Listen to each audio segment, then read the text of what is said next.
वो प्रभावित होती हैं, क्योंकि कोड ऑफ कंडक्ट लगता है आचार संहिता की वजह से कई योजनाओं को काफ़ी समय तक रोकना पड़ता है जब तक इलेक्शन चल रहे हो। तो ऐसे में लाभार्थी जिनको योजनाओं का लाभ मिलना चाहिए वो रह रहकर उससे प्रभावित होते हैं।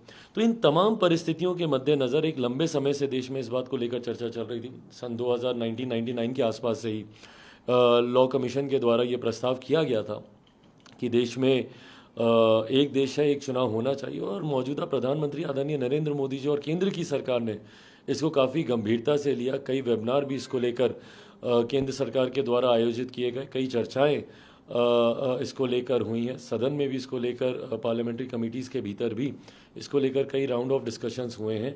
और ऐसे में जब इसको अधिकृत तौर पर संभवतः ये जो विशेष सत्र बुलाया गया है, अगर इसको लाया जाता है, लोक जनशक्ति पार्टी रामविलास यकीनन पूर्णतः इसका समर्थन करती है। हम लोग चाहते हैं कि वन नेशन वन इलेक्शन को लागू किया जाना चाहिए। यकीनन इसमें कुछ लूप होल्स हैं, कुछ टेक्निकल अड़चनें भी होंगी जिस पे सबको चर्चा करने की ज़रूरत है। कई ऐसी परिस्थितियां भी हैं जिसको पहले से ही हम लोगों को रेक्टिफाई करके चलने की ज़रूरत है। मान लीजिए किसी राज्य में अगर कोई विपक्ष अविश्वास प्रस्ताव लाता है तो उस वक्त क्या होगा, कैसे उस राज्य में। तो इसमें पहले भी लोक जनशक्ति पार्टी ने, हम लोगों ने अपना प्रस्ताव दिया था कि अगर ऐसे राज्यों में अगर कोई अविश्वास प्रस्ताव आता है तो वो विधानसभा में ही नो कॉन्फिडेंस मोशन के साथ साथ कॉन्फिडेंस मोशन भी लाया जाए कि मौजूदा सरकार में अगर आपका विश्वास नहीं है तो वैकल्पिक कौन सी सरकार बन सकती है, चुनाव में जाने की बजाय ये निर्णय विधानसभा के भीतर ही लिए जाएं। तो ये प्रस्ताव हम लोग पहले भी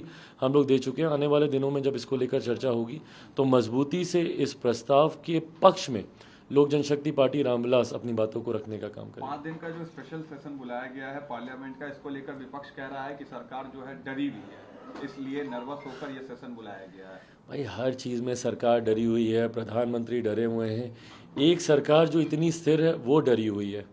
एक गठबंधन जिसमें आए दिन उनके घटक दल रूठ के उस बैठक से आ जाते हैं, वो लोग डरे हुए नहीं हैं। एक गठबंधन जिसका नेतृत्व इतना मजबूत है वो लोग डरे हुए हैं। एक गठबंधन ऐसा जिसमें नेतृत्व अभी तक तय नहीं हुआ है वो लोग डरे हुए नहीं हैं। एक गठबंधन जिसका नेतृत्व मजबूती से देश हित में बड़े बड़े फैसले ना सिर्फ ले रहा है बल्कि उसको इम्प्लीमेंट करने का भी काम कर रहे हैं, वो डरे हुए हैं। एक दूसरा गठबंधन जिनके पास ना नीति है ना नीयत है, वो लोग डरे हुए नहीं हैं। ये कहने की राजनीतिक भाषा बन गया है हर बात में। तरीके से अविश्वास प्रस्ताव ये लोग भारत की संसद में लेकर आए थे कहते हुए कि भाई ये सरकार डरी हुई है, हारेगी। क्या हुआ 2019 में? 14 से बड़ा जनादेश मिला। आज फिर यही सारी बातें हो रही हैं 2024 में। देखिएगा 2019 से बड़ा जनादेश पुनः हम लोगों के गठबंधन को मिलेगा, एनडीए की सरकार बनेगी। शिवसेना ने इस डिसीजन को एंटी हिंदू बता दिया है कि महाराष्ट्र में गणेश चतुर्थी होती है, उसके बावजूद भी इस तरह का सेशन लाया गया है, सरकार हिंदू विरोधी काम कर रही है।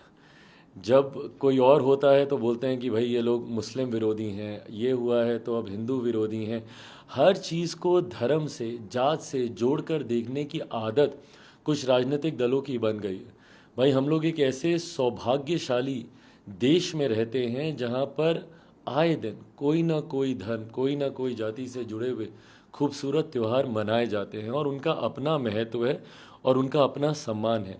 ऐसे में राजनीतिक कार्य को इनसे दूर ही रखना चाहिए। राजनीतिक दृष्टि से होने वाले कार्य या देश हित में लिए जाने वाले फैसलों को जाति धर्म की नीयत से जोड़कर देखना कहीं से उचित नहीं है। ये सेशन जब बुलाया गया है यकीनन कुछ बड़े फैसले होंगे, क्योंकि आमतौर पर विशेष सत्र इस तरीके से नहीं बुलाए जाते। उसकी गंभीरता को समझने की जगह इस तरीके से हल्के में ऐसी बयानबाजी करना और जाति धर्म से इसको जोड़कर देखना, वो भी एक ऐसे गठबंधन पर जहां पर आप इसके विपरीत तुष्टीकरण का आरोप हमेशा लगाते रहे। तो मुझे लगता है हर चीज़ को जात पात धर्म मजहब से जोड़कर देखना ये गलत बात है। राहुल गांधी ने कहा कि this is a indicator of panic और प्रधानमंत्री मोदी हमेशा नर्वस होते हैं जब अडानी पे बात होती है। Indication of panic? I don't understand who is panicking right now. Panic उस गठबंधन में दिखाई देता है जो गठबंधन तीसरी बैठक के बाद भी अभी तक अपना लोगो तक तय नहीं कर पाया भाई। और ये बातें इन्हीं के द्वारा ही कही जा रही थी ना कि इस गठबंधन में संयोजक के नाम पे एक सहमति बन सकती है, लोगो रिलीज़ किया जा सकता है, कॉमन मिनिमम प्रोग्राम पे चर्चा हो सकती है। एक ऐसा गठबंधन जहाँ पे अलग अलग विचारधारा के घटक दल एक साथ आए हैं, और वो भी विरोधी विचारधारा के। भाई टीएमसी और लेफ्ट कभी एक विचारधारा के तो रहे नहीं। कांग्रेस आज जिन जिन दलों के साथ गठबंधन कर रही है, भले वो शिवसेना हो या ऐसी पार्टियां, एक विचारधारा के दो लोग रहे नहीं। तो ऐसे में जिनकी विचारधाराएं अलग है, जिनके सिद्धांत अलग हैं, उनके लिए सबसे बड़ी प्राथमिकता कॉमन मिनिमम प्रोग्राम होनी चाहिए थी। साझा न्यूनतम कार्यक्रम पे सबसे पहले चर्चा बननी चाहिए थी।